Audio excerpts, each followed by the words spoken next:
Formal na inilunsad ang Mentoring 3.0, Coaching and Mentoring from the Heart of the True Leader nitong ika-6 ng Marso taong kasalukuyan. Bilang bahagi ng patuloy na pagpapalakas ng liderato at profesionalismo sa hanay ng kapulisan, pinangunahan ni Chief PNP, Police General Jose Melencio Siratates Jr.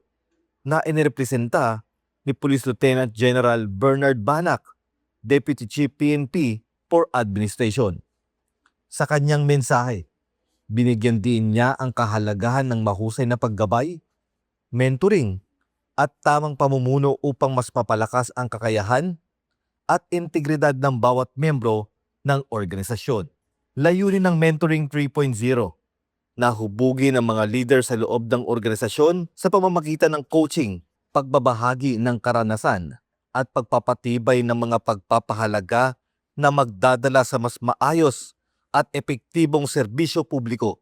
Ang programa ay bahagi ng patuloy na inisyatibo ng PNP upang mapalakas ang profesional na pag-unlad ng mga tauhan at mas mapabuti ang serbisyong ibinibigay sa mamamayan.